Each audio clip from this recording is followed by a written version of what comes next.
Hiding YouTube subscribers. It's simple. You go to the left-hand side of your creator menu, you scroll all the way down to settings, you have a look at your advanced settings, and there was a little tick box that going, hide YouTube subscribers. I say was because it's been removed. Here's why. Hang on 1 second. We'll figure out why you're looking to hide your subscribers first. You've got 2 or 3 subscribers and you're a little bit shy. You want to share your brand to the world and you think it's bigger and you think that having 10, 20, 30 subscribers looks pathetic. You're embarrassed about the low numbers of subscribers, or even worse, you've got loads of subscribers and you're getting no views, so you want to hide it that way. Now, YouTube has taken the ability to hide your subscriber accounts away from all accounts. Why? To supposedly combat comment spam. The idea is that if you're commenting and I've copied Mr. Beast's name and Mr. Beast's thumbnail and I've hidden my subscriber account, you'll then think that it's possibly me, and when I'm saying click here for a free prize giveaway, then you'll hop through to some scam website. Now, some people, as I said, do it for some kind of mental boost. Some people want to ignore the numbers and move forward. Now, I always told people don't hide your subscriber account because then you're only really focused on one thing, and I think this is a good thing going forward. I'm going to be honest with you. Hiding your subscriber account or not, it makes no difference. You're focusing on the wrong thing and you're programming your brain wrong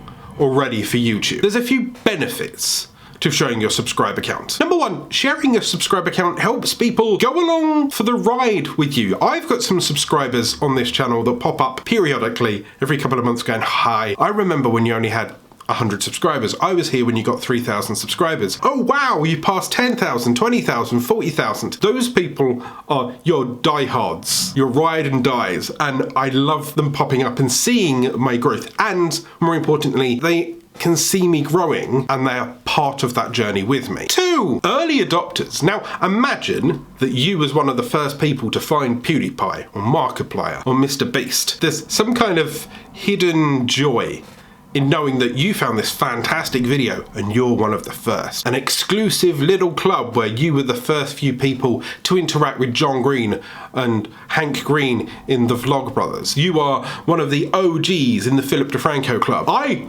used to do the movie club with Philip DeFranco. I used to submit videos and I was on there along with many other YouTube vloggers that I absolutely love. And it really does forge a relationship between you and your audience. 3, it's about personal growth. Being genuine. Do you really want to be the person that fakes it until they make it? Do you really want to be the person that's hiding behind a subscriber count? I love the fact that I've been kicking and screaming. This is my 4th, 5th year with this YouTube channel, and hopefully by Christmas this year, I'll have 50,000 subscribers. And that was not 10,000 subscribers a year. That was a year and a bit to get my first 1,000. And then you work a little bit harder, and then there was a spike. And being able to share that journey with other people really does mean a lot to me. You can scroll through some of my videos and there's loads of tutorials, loads of how-tos, but you'll see some videos where I'm vlogging at my first VidCon. You can see where I'm walking along the canal. Emotional videos on here where I'm dealing with my depression. Those wouldn't be around if I hadn't have slogged through this journey for 5 years. It really is a community. It really is an experience. And if you're hiding that from your audience, then they're not getting the full picture. And maybe you're not getting the full experience from them. Now, I understand that not being able to hide these things may also make you feel that you are less than other YouTubers, less than the big boys. And you feel that this might hurt your earning potential and brand power. It's actually the opposite way around. If a brand thinks that you've got hundreds of thousands of subscribers and can only drive 1 or 2 sales, that looks weak and it's a very poor click-through rate, and all you've done is you've bluffed them into an arrangement. But if you've got 200-300 subscribers and you're able to convert 2-3 sales,